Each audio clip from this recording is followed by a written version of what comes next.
Hari ini guru kita yang mulia Habiban Al-Mahbub Sayyidil Walid Al-Habib Bahar bin Smith telah hadir di hadapan kita yang akan mengisi tausiah agama pada malam hari ini. Kita dengarkan bersama-sama dengan hikmat dan tenang.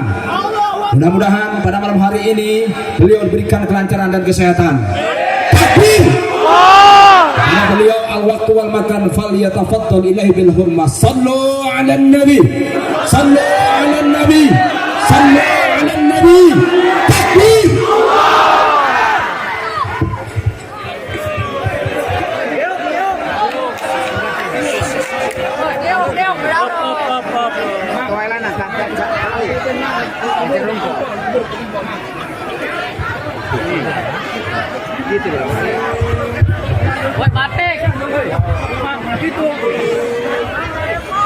Assalamualaikum warahmatullahi wabarakatuh.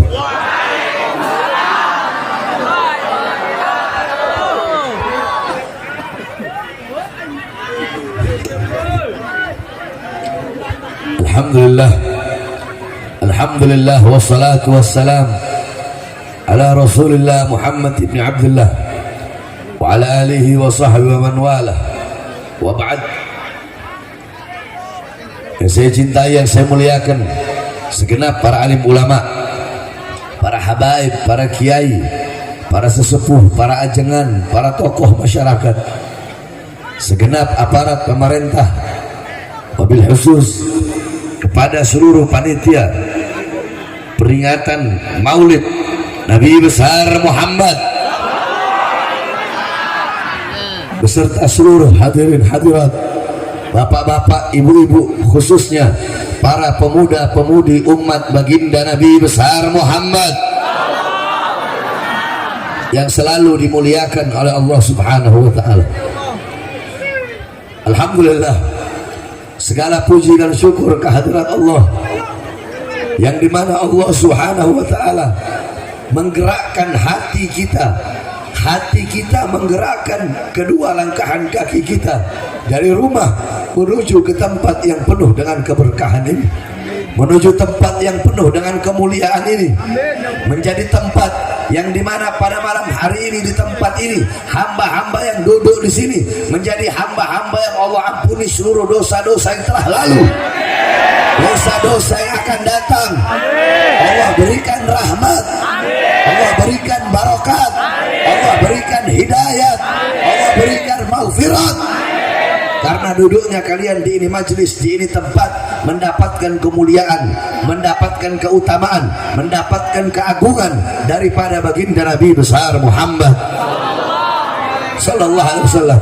Saudara-saudara, kalian duduk pada pagi hari yang mulia ini, kalian memuliakan Nabi Muhammad, kalian mengagungkan Nabi Muhammad, kalian memuji Nabi Muhammad.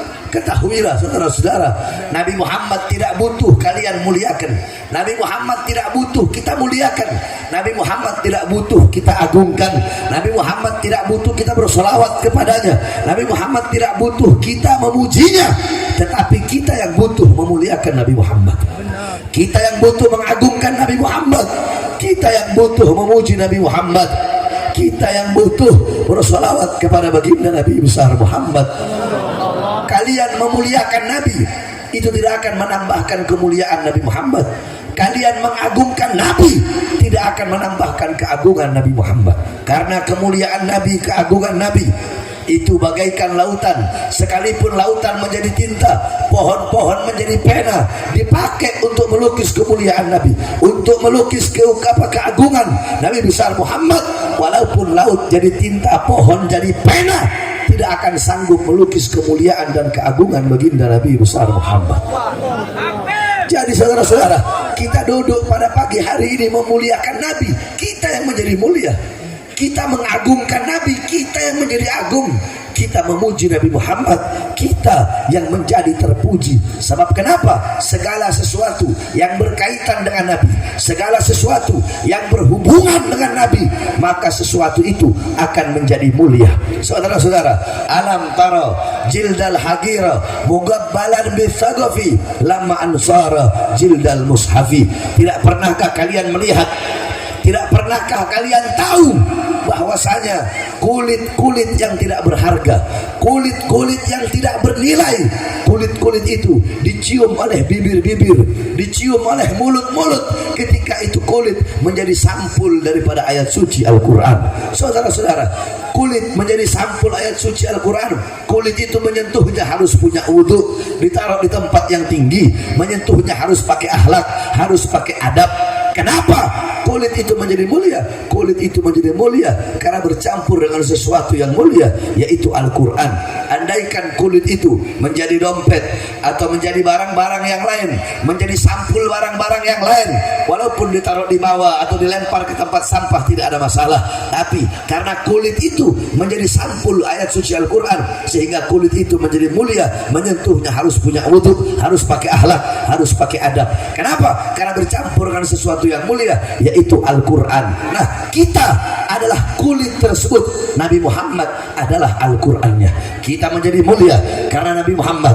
Kita menjadi agung karena baginda Nabi besar Muhammad sallallahu alaihi wasallam. Saudara-saudara, kita berkumpul pada malam hari, pada pagi hari yang mulia ini di sini. Kita berkumpul semata-mata berharap kepada Allah agar kelak di akhirat, dengan berkumpulnya kita pada malam hari ini, pada pagi hari ini, kedua mata kita yang masih terjaga hingga saat ini, ketika mata-mata yang lain tertidur lelap, ketika badan-badan yang lain berada di atas kasur, kita masih bertahan di sini. Kedua mata kita sampai terjaga hingga saat ini. Ini semata-mata untuk Nabi Muhammad, dengan harapan agar kelak di akhirat mata-mata yang terjaga hingga saat ini menjadi mata-mata yang Allah halalkan memandang wajah indah Nabi Muhammad.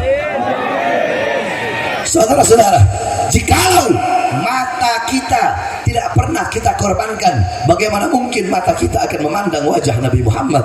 Sedangkan orang-orang yang celaka, orang-orang yang rugi di akhirat, bukanlah orang-orang yang datang bawa dosa, tetapi orang-orang yang celaka, orang-orang yang rugi adalah orang-orang yang kedua matanya diharamkan oleh Allah untuk memandang wajah indah baginda Nabi besar Muhammad sallallahu alaihi wasallam. Maka jikalau kalian ingin berkumpul dengan Nabi Muhammad kelak di akhirat, ingin berkumpul dengan Nabi, ingin duduk bersama Nabi, ingin berada di belakang Nabi, ingin makan bersama Nabi di akhirat, ingin berjumpa dengan Nabi Muhammad, maka di dunia jangan jauh dari para pewaris Nabi Muhammad, para ulama, para ustadz, para kiai, pewaris keilmuan Nabi, penerus perjuangan Nabi, penyambung lidah Nabi, pemegang tongkat estafet perjuangan Nabi, para habaib, anak cucu Rasulullah. Jangan jauh dari beliau-beliau. Majelis-majelis ilmu, majelis-majelis zikir, majelis-majelis sholawat yang merupakan warisan Nabi Muhammad. Nabi Muhammad tidak mewariskan harta, tidak mewariskan pangkat, tidak mewariskan jabatan, tidak mewariskan tahta, tidak mewariskan kekuasaan. Warisannya Nabi majelis ilmu, majelis zikir, majelis sholawat, ilmu, amal, akhlak, adab, wara, khauf, ikhlas, sabar, takwa, zuhud, ibadah, qanaah. Ini warisan Nabi Muhammad. Kalau di dunia engkau duduk di majelis-majelisnya Nabi Muhammad, engkau mengambil warisan Nabi Muhammad, duduk berkumpul bersama para ulama, para ustadz, para kiai, para habaib, pewaris Nabi Muhammad, dipastikan di akhirat engkau pun akan duduk berkumpul bersama Nabi Muhammad. Almaru ma'aman ahab. Seseorang kelak di akhirat akan dibangkitkan, akan dikumpulkan, akan didudukkan bersama orang-orang yang ia cintai. Saudara-saudara sekalian yang dimuliakan oleh Allah Subhanahu wa taala, jikalau engkau mencintai para ulama, mencintai orang-orang saleh, duduk di majelis-majelis ilmu, di majelis-majelis zikir, dipastikan di akhirat engkau akan duduk dengan Nabi Muhammad. Tapi kalau di dunia engkau jauh dari ulama, jauh dari orang saleh, jauh dari para ustadz, jauh dari para kiai, jauh dari para habaib, jauh dari majelis-majelis ilmu, engkau enggan melangkahkan kakimu untuk duduk di majelis ilmu, di majelis zikir, maka dipastikan di akhirat engkau pun akan jauh dari baginda Nabi besar Muhammad. Engkau tidak bisa memandang wajah indah baginda Nabi besar Muhammad sallallahu alaihi wasallam. Saudara-saudara sekalian yang dimuliakan oleh Allah, maka jikalau kalian ingin selamat dunia akhirat, ingin bahagia dunia akhirat, maka jangan jauh dari ajaran Nabi Muhammad.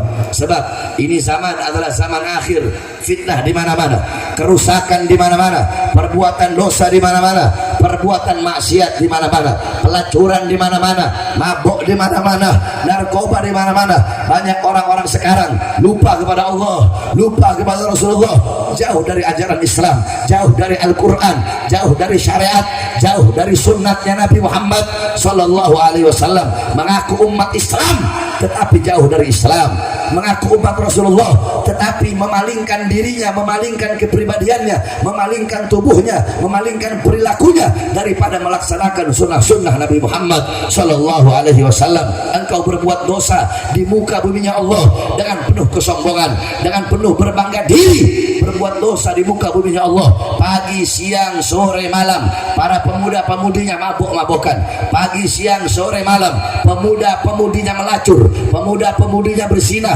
Mereka nggak kenal Allah, nggak kenal Rasulullah, nggak kenal iman, nggak kenal Islam, nggak kenal takwa. Mereka buta Al-Quran.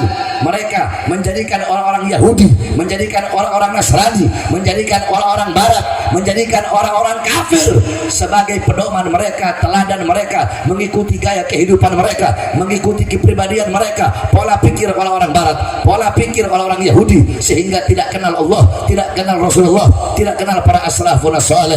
Anak-anak muda kita zaman sekarang yang mereka jadikan uswah, yang mereka jadikan qudwah, teladan dan pedomannya bukan Rasulullah tetapi para artis-artis. Mereka meninggalkan pakaian Nabi Muhammad dan memakai pakaian-pakaian musuh Nabi Muhammad sallallahu alaihi wasallam. Enggak kenal Allah, enggak kenal Rasulullah. Kita zaman sekarang pagi, siang, sore, malam sibuk cari uang, sibuk cari harta, sibuk cari dinar, dirham, sibuk dengan urusan dunia, tahta, pangkat, jabatan, kekuasaan, sehingga lupa kepada Allah, lalai daripada kewajiban-kewajiban kita kepada Allah. Kita diperbudak oleh syahwat, kita diperbudak oleh hawa nafsu, kita diperbudak oleh dunia. Kita sibuk melayani dunia sehingga tidak melayani Allah. Kita sibuk mengejar dunia sehingga tidak mengejar Allah. Kita sibuk berbakti kepada dunia sehingga tidak berbakti kepada Allah Subhanahu wa taala. Ingatlah, sadarlah saudara-saudara sekalian, dunia yang engkau kejar tidak akan pernah engkau dapatkan. Semakin engkau kejar itu dunia, semakin dunia berpaling darimu. Semakin engkau mengejar dunia, semakin engkau melayani dunia, dunia tidak akan pernah engkau dapatkan. Bagi siapa orang yang mengejar dunia, maka dunia tidak dia dapat, akhirat juga tidak dia dapat. Kenapa akhirat tidak didapat? Karena waktunya, umurnya habis untuk mencari dunia, sehingga hidupnya tidak bermanfaat dan kematiannya akan merugikan orang-orang yang menjadi pelayan-pelayan dunia. Tuba liman kana tarbud dunya qabla an taraktah wa bana gabrahu qabla an yadkhulah wa arda rabbahu qabla an yaldah. Sungguh beruntung, sungguh beruntung, sungguh berbahagia bagi siapa? Bagi orang-orang yang meninggalkan dunia sebelum dunia yang meninggalkannya. Apa maksudnya meninggalkan dunia sebelum dunia meninggalkannya? Maksudnya dunia di sini adalah syai'ul ladzi la yusilu bil akhirah. Dunia adalah sesuatu yang tidak ada hubungannya dengan akhirat, sesuatu yang tidak ada kaitannya dengan akhirat. Mencari dunia untuk dunia itu adalah dunia, mencari dunia untuk akhirat itu adalah akhirat. Barang siapa yang mencari dunia seluruhnya, maka dia telah meninggalkan akhirat seluruhnya. Barang siapa yang mengambil akhirat seluruhnya, maka dia harus meninggalkan dunia seluruhnya. Al-Imam Syafi'i berkata, kalau ada orang yang mengatakan saya cinta dunia, saya juga cinta akhirat, ketahuilah itu orang adalah penipu, itu orang adalah pendusta, itu orang adalah pembohong. Tidak bisa disatukan dalam satu hati.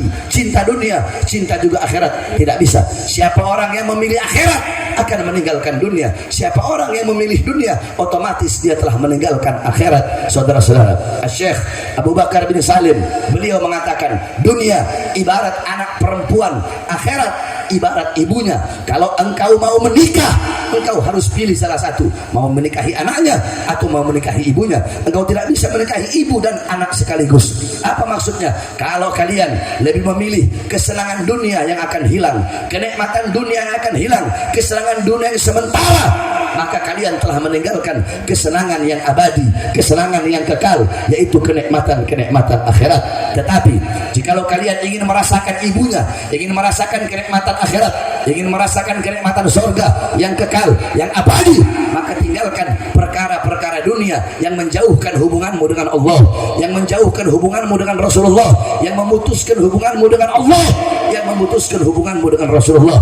Tinggalkan maksiat-maksiat lidah, tinggalkan maksiat-maksiat tangan, tinggalkan maksiat seluruh anggota tubuhmu, seluruh jawarihmu, baik zahir ataupun batin.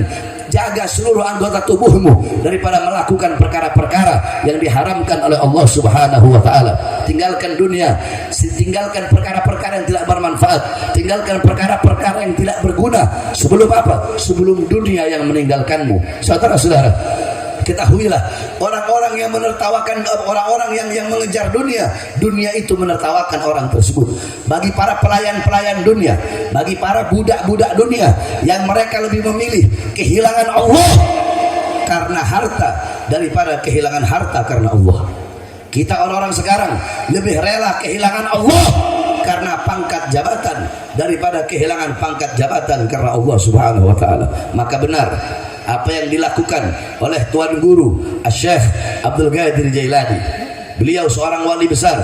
Syekh Abdul Qadir Jailani satu waktu beliau pergi ke pasar dan beliau berkata, "Wahai orang-orang pasar, Tuhan kalian ada di bawah kakiku." Maka orang-orang pasar mengadu kepada qadhi, orang-orang pasar mengadu kepada hakim.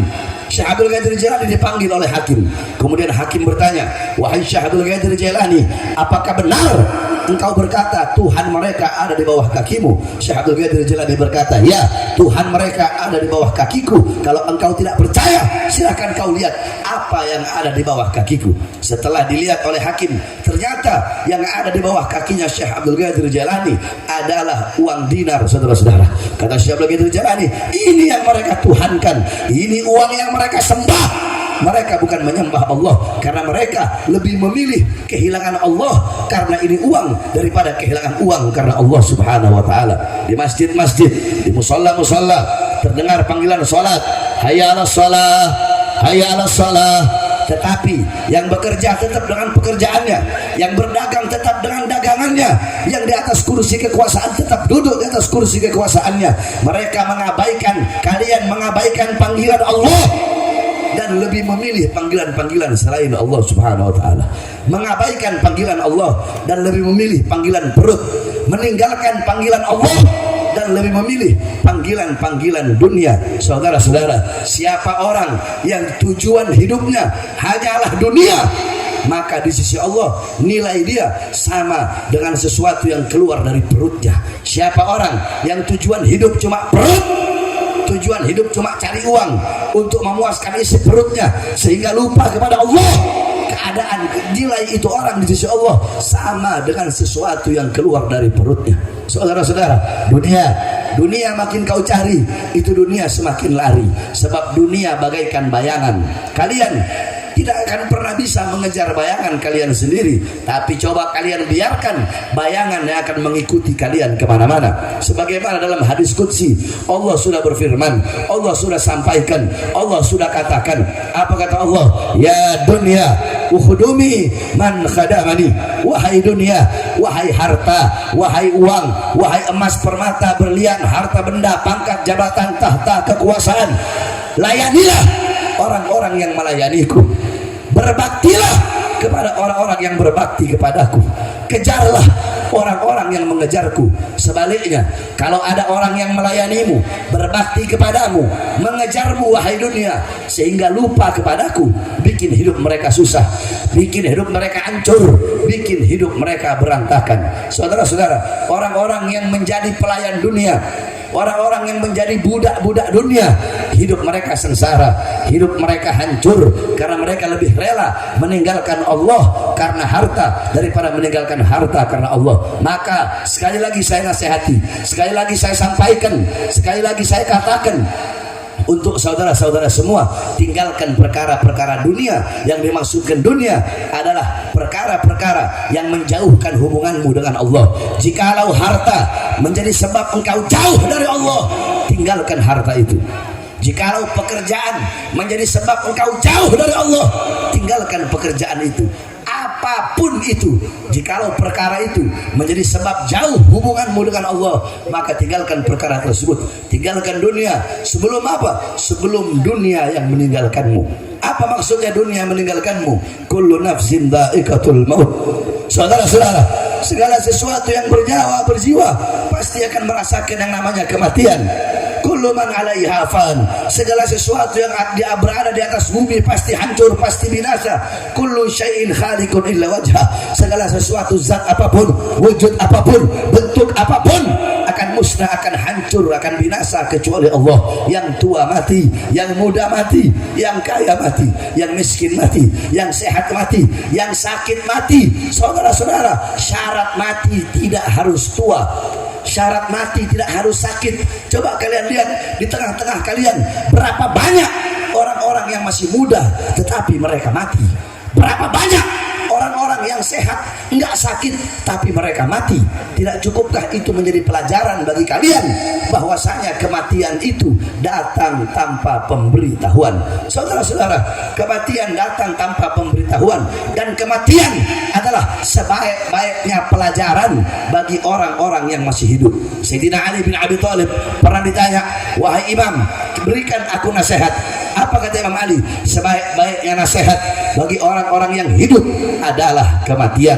Maka selama nyawamu masih berada dalam jasadmu, mumpung engkau masih bernafas, mumpung engkau masih hidup, berbuatlah kebaikan, taatlah kepada Allah, patuhlah kepada Allah Subhanahu wa ta'ala. Sebab nanti kalau engkau telah mati, engkau tidak bisa berbuat apa-apa lagi, engkau tidak berdaya lagi. Saudara-saudara sekalian, untuk dalam berbuat baik, jangan pernah engkau menunda-nunda berbuat baik, jangan pernah menunda-nunda untuk kebaikan, karena kematian datang tanpa pemberitahuan. Kita orang-orang zaman sekarang, kita mau sholat entar aja besok, mau puasa entar aja besok, mau pakai jilbab entar aja besok, mau taat entar aja besok, mau tobat entar aja besok. Sekarang bermaksiat aja dulu, sekarang berbuat dosa aja dulu, sekarang buka jilbab aja dulu, sekarang memperlihatkan aurat saja dulu, sekarang mabuk aja dulu, sekarang narkoba aja dulu, sekarang judi aja dulu, besok baru tobat,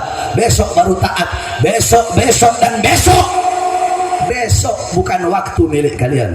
Yang telah berlalu dari umur kalian bukan milik kalian. Waktu, setiap hari, setiap jam, setiap menit, setiap detik yang telah berlalu bukan milik kalian. Yang akan datang juga bukan milik kalian. Ad-dunya sa'ah, dunia sesaat, dunia ini sekejap. Yang telah berlalu bukan milik kita, yang akan datang bukan milik kita.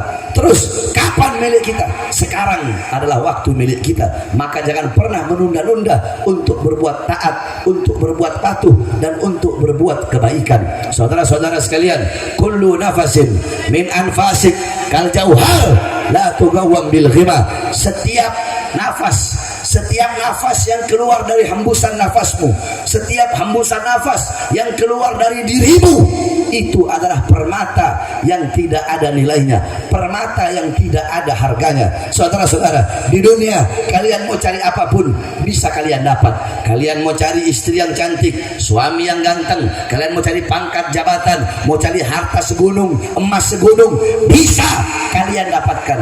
Tetapi waktu, tetapi umur kalian bisa dapatkan di mana? Nggak ada yang akan menjual umur, saudara-saudara. Nggak ada toko yang jual umur. Bapak ibumu tidak bisa memberikan umurnya walaupun sedetik kepadamu. Suami tidak bisa memberikan umurnya kepada istri. Istri tidak bisa memberikan umurnya kepada suami. Maka beribadahlah engkau seakan-akan engkau akan mati besok. Wabana gabrahu gabla an yadkhulah. Beruntung, berbahagia orang-orang yang membangun kubur sebelum mereka memasukinya. Maksudnya bangun kubur bukan berarti menggali kubur, akan tetapi menyiapkan bekal-bekal untuk kalian bawa dalam kubur. Saudara-saudara, dalam kubur engkau sendiri, tidak ada teman, tidak ada kawan, tidak ada kekasih, nggak ada orang tua menemani anak dalam kubur, nggak ada anak menemani orang tua dalam kubur, nggak ada suami menemani istri dalam kubur, nggak ada istri menemani suami dalam kubur. Dalam kubur engkau sunyi, sepi, sendiri, tidak ada teman, tidak ada kawan, tidak ada sahabat, tidak ada kekasih. Yang ada hanyalah amal-amal yang ketika engkau lakukan masih hidup, itulah menjadi sahabatmu dalam kubur. itu akan menjadi kawanmu dalam kubur, itu akan menjadi kekasihmu dalam kubur. Maka dunia adalah tempat menanam, akhirat adalah tempat memanen. Sedangkan al-kubru awwalu manzilatil akhirah, kubur adalah rumah pertama akhirat. Apa-apa yang kau tanam di dunia akan engkau gali, akan engkau petik ketika engkau berada di rumah pertama akhirat, yaitu kubur. Kalau di dunia engkau menanam sesuatu yang baik, maka di dalam kubur engkau pun akan memanen sesuatu yang baik. Tapi kalau di dunia engkau menanam sesuatu yang buruk, dalam kubur engkau pun akan memanen sesuatu yang buruk. Sekali lagi, saudara-saudara, di zaman ini fitnah akhir zaman di mana-mana. Kalau engkau ingin selamat, berpegang teguhlah kepada Al-Quran, berpegang teguhlah kepada sunnah Rasulullah, berpegang teguhlah kepada para ulama-ulama yang mengikuti para ulama-ulama salaf. Jangan engkau mengikuti para ulama-ulama khalaf, jangan engkau mengikuti ulama-ulama khalaf yang bikin fatwa seenak udelnya, yang bikin fatwa seenak bacotnya, mengharamkan yang halal, menghalalkan yang haram, membatalkan yang sah dan mensahkan yang batal. Ulama-ulama yang menjadi kera-kera bersorban, yang mengadu domba umat Islam, mengadu domba para ustadz, para kiai dengan para habaib, jangan pernah engkau ikuti. Engkau pengen selamat, ikuti para ustadz, para kiai, para ajengan, para mama yang lurus, yang mengikuti jalan para aslafun saleh. Kalau engkau pengen selamat, ikuti para habaib, cintai para anak cucu Rasulullah sallallahu alaihi wasallam. Selamat engkau punya hidup dunia dan akhirat. Engkau akan di akhirat dikumpulkan bersama baginda Nabi besar Muhammad sallallahu alaihi wasallam. Saudara-saudara sekalian yang dimuliakan oleh Allah Subhanahu wa taala, terakhir sebelum saya tutup, saya ingin membawa beberapa hadis karena saya tidak bisa lama. Saya dalam keadaan sakit. Saya udah 4 hari gak pulang. Saya berangkat dari pesantren hari Sabtu. Hari Sabtu saya ceramah di daerah Cianjur semua. Hari Minggunya, Minggu malam saya ceramah ada 5 tempat di Jampang, Surade, Sukabumi. Kemudian Sabtu malam Minggu, malam Senin semalam, dan semalam saya ceramah di Pelabuhan Ratu, di Baros Serang, sama di Petir Serang, 3 tempat. Tadi dari Petir saya ceramah jam 3 pagi. Selesai jam 3 dari Petir, saya langsung ke Ujung Kulon, sampai di Ujung Kulon subuh. Tadi jam 11 ceramah di Ujung Kulon sampai jam 12, sampai sini jam 1. Ya, sekarang udah mau jam 2, sampai di sini jam 1. Jadi 4 hari saya nggak pulang, kurang istirahat. Doakan agar Allah kasih saya kesehatan. Ini semua saya lakukan semata-mata karena kecintaan saya kepada kalian sebagai umat Nabi Muhammad SAW. Saudara-saudara, siapa yang mau pergi pagi, pergi 4 hari, 5 hari, seminggu, 2 minggu, 3 minggu untuk berdakwah, menyampaikan ajaran datuknya, menyampaikan ajaran kakeknya, suara habis, capek, lelah. Ini bukan pekerjaan. Kalau ada yang berkata Habib Bahar pekerjaannya dakwah, Habib Bahar pekerjaannya ceramah, ini bukan pekerjaan, tapi ini adalah kewajiban. Kalau pekerjaan adalah lahan untuk mencari uang, pekerjaan adalah lahan untuk mencari nafkah, ini bukan pekerjaan saya, tetapi ini adalah kewajiban saya untuk menyampaikan ajaran-ajaran kakek saya, untuk menyampaikan ajaran baginda Nabi besar Muhammad SAW. Maka bagi saya tidak ada kata lelah, tidak ada kata capek, tidak ada kata jauh untuk menyampaikan berdakwah, menyampaikan ajaran Nabi Muhammad, menegakkan syariat baginda Nabi besar Muhammad SAW. Yang terakhir, saudara-saudara, qala Rasul sallallahu alaihi wasallam, mathalul mu'min fi tawaddihim wa ta'atufihim wa tarahumihim mathalul jasad idza ishtaka minhu udhun tada'a sa'irul jasad bis-sahari wal humma. Rasulullah bersabda, perumpamaan seorang mukmin di dalam saling menyayangi, di dalam saling mengasihi, di dalam saling bantu-membantu, bahu-membahu, dalam saling tolong-menolong. Perumpamaan seorang mukmin bagaikan satu badan. Apabila ada sebagian anggota badan, anggota tubuh yang merasakan sakit, maka seluruh anggota tubuhnya akan ikut merasakan sakit. Tidak bisa seseorang dikatakan beriman kalau ada saudaranya yang merasakan sakit, dia tidak merasakan rasa sakit tersebut. Ada saudaranya yang menderita, dia tidak merasakan penderitaan saudaranya tersebut. Nah, saudara-saudara sekalian yang dimuliakan oleh Allah Subhanahu wa taala, beberapa minggu yang lalu saudara-saudara kita, yaitu masyarakat Melayu Rempang yang ada di Kepulauan Riau, Batam, Rempang dan sekitarnya, masyarakat yang ada di Pulau Rempang, saudara-saudara, rumah mereka, tanah mereka, kampung halaman mereka. Mereka mau dipindahkan dari kampungnya, mereka mau dipindahkan, hak mereka mau dirampas, hak mereka mau diambil dengan mengatasnamakan negara. Saudara-saudara, hal ini tidak dibenarkan. Dalam Islam ada satu hadis, Rasulullah pernah mengatakan, yakni anna khatabar Rasul sallallahu alaihi wasallam amaman nas yauman nahr, faqala ayu yaumin hada, qalu yaumun haram, faqala ayu baladin hada, qalu baladun haram, qala ayu syahrin hada, qalu syahrun haram, faqala Rasul inna dima'akum, sesungguhnya darah-darah kalian, wa amwalakum, dan harta benda kalian, wa a'radakum, dan kehormatan kalian, alaikum haramun, sesama kalian itu hukumnya haram, kaharami yaumikum hada, sebagaimana haramnya hari ini, wa fi baladikum hada, sebagaimana haramnya tanah ini, dan sebagaimana haramnya bulan ini. Ini hadis adalah larangan menjatuhkan darah dan merampas hak yang bukan miliknya, mengambil yang bukan miliknya. Bahkan dalam hadis yang lain, jangankan ngambil satu kampung, jangankan ngambil rumah atau tanah, hak rakyat, hak masyarakat. Dalam hadis Rasulullah bersabda, man akhadha shibran, man akhadha minal ardi shibran bighairi haqqihi khusifa yaumal qiyamah ila sab'il ardin. Rasulullah bersabda, barang siapa yang mengambil sejengkal tanah yang bukan haknya, sejengkal tanah yang bukan miliknya, kelak di akhirat akan Allah tenggelamkan dia sampai 7 lapis bumi ke bawah. Saudara-saudara, dalam hadis yang lain Rasulullah bersabda, manik tato'ah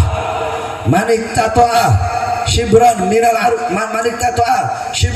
ardi zulma tawakkahallah iyahu yaumal qiyamah min sab'il ardin.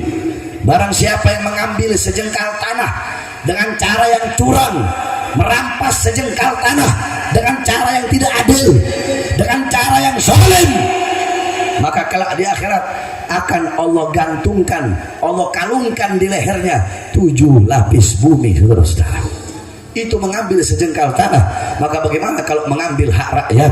Bagaimana mengambil orang sekampung itu, tanahnya mau digusur, tanahnya mau diambil dengan mengatasnamakan negara. Kalian mengatasnamakan negara tetapi menzalimi rakyat, menyusahkan rakyat, mengatasnamakan negara tapi mengambil hak rakyat, mengatasnamakan negara, tetapi kalian pro kepada perusahaan-perusahaan asing, mengatasnamakan negara tetapi mementingkan perusahaan asing, mementingkan investor asing, sehingga rakyat yang menjadi korban, masyarakat yang dikorbankan,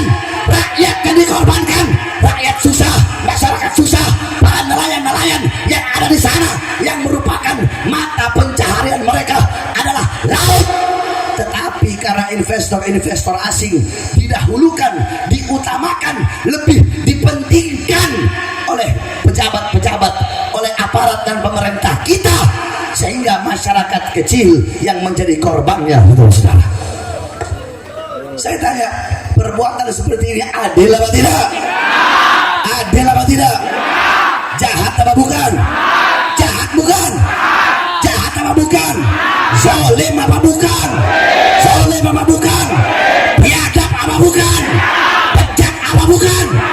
Kezaliman lawan atau biarkan? Lawan atau biarkan? Ketidakadilan lawan atau biarkan? Lawan atau biarkan? Kalian para pejabat, aparat pemerintah, jangan sok-sokan, jangan mentang-mentang kalian punya kekuasaan, kalian punya jabatan, terus kalian tidak mementingkan nasib rakyat susah. Betul? Jangan mentang-mentang punya pangkat, punya jabatan, oh saya Kapolri, oh saya Panglima TNI, oh saya Menteri, oh saya Presiden, terus sesuka-suka kalian kepada masyarakat kecil, kepada rakyat susah kalian tindas, kalian zalimi demi kepentingan perusahaan-perusahaan asing. Kurang ajar kalian. dendam sama rakyat, betul? Betul. Saya tanya jawab semua bapak-bapak, ibu-ibu, pemuda-pemudi, gaji mereka dari siapa? Dari siapa? Rumah mereka dari siapa? Mobil dinas mereka dari siapa? Dari keringat rakyat, dari darah rakyat. Maka kalian harusnya melayani rakyat, melindungi rakyat, bukan malah melakukan rakyat seperti binatang. Betul. Makanya kezaliman nggak boleh dibiar, ketidakadilan nggak boleh dibiar. Iya, mengatasnamakan negara tapi bikin susah rakyat. Woi, negara dan rakyat tidak bisa dipisahkan, betul? Kalau nggak ada rakyat, nggak ada masyarakat, nggak bakal ada ini negara, saudara-saudara. Negara ini bukan milik Kapolri, bukan milik Panglima TNI, bukan milik Menteri, bukan milik Presiden.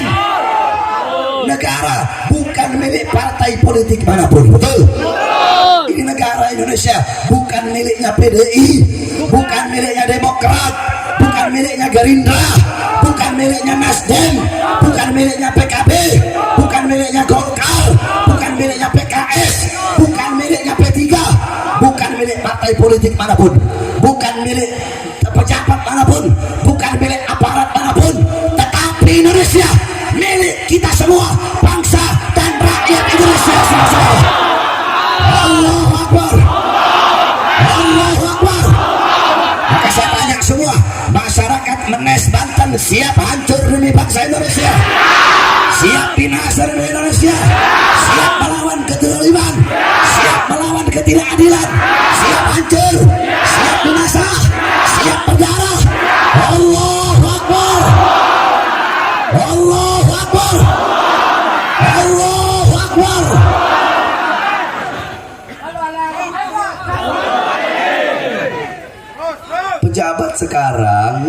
Pejabat sekarang butuh sama rakyat kalau ada maunya doang.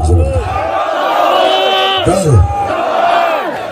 Pemilu butuh sama rakyat. Pemilihan butuh sama masyarakat. Mau pemilu keluar masuk kampung, mau pemilu keluar masuk masjid. Mendadak jadi santri, saudara-saudara. Mendadak santri yang nggak pernah pakai peci, pakai baju koko. Mak banteng pakai jilbab, mak banteng.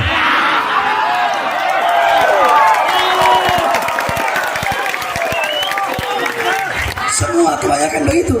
Pejabat yang perempuan mau pemilu mendadak syar'i, mendadak syariat. Oh, pakai jilbab, pakai hijab, pakai panjang. Yang laki-laki mendadak jadi santri, pakai baju koko, pakai sarung, naik turun becak, turun becak jadi presiden. Masuk gorong-gorong, keluar gorong-gorong jadi presiden. Masuk pasar, keluar pasar jadi presiden, saudara-saudara. Banyak gak begitu? Banyak gak? Utuh sama rakyat kalau ada maunya doang. Memberikan janji-janji palsu kepada rakyat. Saya berjanji mensejahterakan rakyat. Saya berjanji memakmurkan rakyat. Saya berjanji akan berbuat adil kepada rakyat. Saya berjanji ini murah, itu murah, ini gratis, itu gratis. Tetapi setelah jadi, yang makmur bukan rakyat, yang sejahtera bukan rakyat, yang makmur perusahaan-perusahaan asing. Kita pribumi Indonesia menjadi budak di negara kita sendiri, saudara-saudara. Makanya kita doakan, mudah-mudahan para pejabat-pejabat yang zalim seperti ini, pejabat-pejabat yang lupa kepada janji-janji manisnya, mudah-mudahan Allah berikan hidayah. Allah berikan hidayah. Allah berikan petunjuknya. Kalau nggak bertobat kepada Allah, kalau nggak segera bertobat, para pejabat yang zalim, mudah-mudahan Allah hancurkan, Allah binasakan. Amin amin ya rabbal. Jadi saudara-saudara, perumpamaan seorang mukmin bagaikan satu tubuh tadi. Jadi air mata masyarakat Rempang itu pun adalah air mata kita, betul? Betul. Derita mereka adalah derita kita, saudara-saudara. Masih banyak dari mereka yang ditahan. Kita doakan agar Allah bebaskan dan Allah berikan kemenangan. Allah ketuk hati para pejabat-pejabat yang zalim. Amin amin ya rabbal. Karena ini yang kami khawatirkan. Ini yang kami takutkan. Makanya Habib Rizik, Habib Hanif, saya berulang kali kami keluar masuk penjara. Mulut kami ingin dibungkam untuk meneriakkan kebenaran. Kenapa? Karena kami yang berada di barisan paling depan untuk menyuarakan kebenaran, menyuarakan keadilan, membela masyarakat, membela rakyat, membela negara kesatuan Republik Indonesia. Saudara-saudara, Indonesia banyak para pendakwah, banyak ustadz, banyak kiai, banyak habaib, tetapi sedikit yang mau mengambil resiko untuk meneriakkan, untuk bersuara lantang kebenaran, untuk membela rakyat yang susah, membela rakyat yang kecil, melawan kezaliman pemerintah. Sebab kenapa? Bagi orang yang berjuang untuk bangsa, berjuang untuk rakyat, berjuang untuk Indonesia, maka resiko paling kecil dia dipenjara dan resiko terbesar dia dibunuh, saudara-saudara. Makanya nggak ada yang mau sedikit yang pengen mengambil resiko ini. Kalian kalau mau berjuang untuk agama, mau berjuang untuk Islam, mau berjuang untuk agama, untuk negara kesatuan Republik Indonesia, berjuang untuk rakyat, kalau ingin berjuang, kalau ingin menjadi pejuang, harus siap dihina, harus siap dicaci, harus siap dimaki, harus siap difitnah, harus siap dipenjara, harus siap dibunuh. Kalau nggak kuat mental menghadapi mulut-mulut manusia, jangan jadi pejuang, saudara. Engkau dihina, engkau dicaci, engkau dimaki, engkau difitnah, itu makanan engkau hari-hari kalau engkau berjuang. Maka kalau nggak pengen dihina, nggak pengen dicaci, nggak pengen dimaki, nggak pengen difitnah, nggak pengen dipenjara, nggak pengen dibunuh, jangan pernah kalian menjadi pejuang yang berjuang di jalan Allah Subhanahu Wa Taala. Sebab kalau kalian mau jadi pejuang, kalian harus siap dihina, siap dicaci, siap dimaki. Risiko paling kecil di penjara, risiko paling besarnya kalian mati terbunuh. Oleh karenanya hadirin sekalian yang dimuliakan oleh Allah Subhanahu Wa Taala, kita berdoa mudah-mudahan masyarakat yang ada di Rempang Allah berikan kemenangan.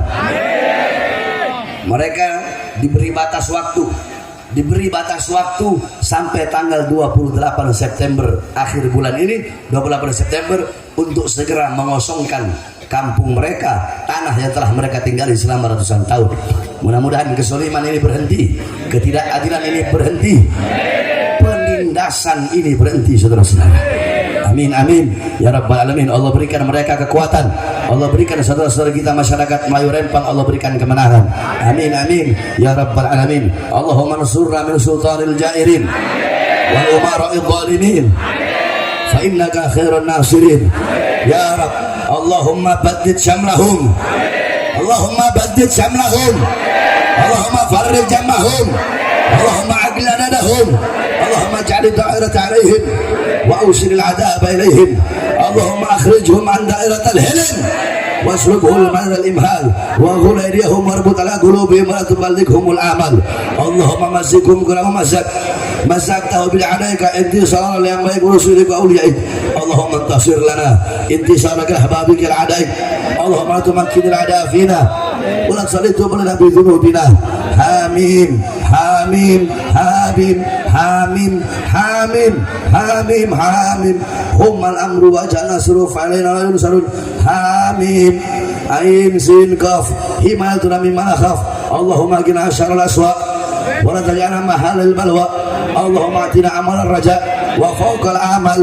Yahu yahu yahu ya man fadl fadlih nasib al ajal ila ijabat al ijabah ya man ajaba nuhan fi qaumih wa man nasara ibrahim ala adaih wa man yusuf ala yaqub ya man kashafa dur ayyub ya man ajaba da'wat zakaria ya man qabata sibah yunus ibn matta nas'aluka bi salahadi da'wat anta qabbala ma bi idaunak wa tudira ma sa'alnak anji sana wa adalati wa adalu bidikal mu'minin. La ilaha illa anta subhanaka inni kuntu minadh dhalimin. In qatat amaluna wa izidika ila minka wa khabara jauna wa halika ila fik in abadu arham wa abtana qulush min Allah ya Allah jadi surah musyrih fi'lu ya Allah ada tiladuna wa jara Allah mujra wa kafa billahi waliya wa kafa billahi nasira wa hasbunallah wa ni'mal wakil wa la hawla wa la quwwata illa billahil azim. salamun ala nuhin fil alamin istajib lana amin amin amin faqul zalamu walhamdulillahi rabbil alamin bisirril fatihah.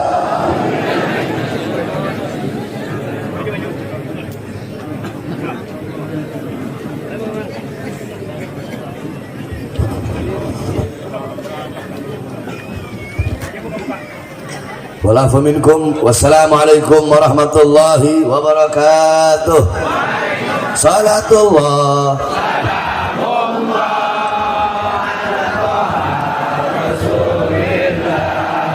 Salatullah salam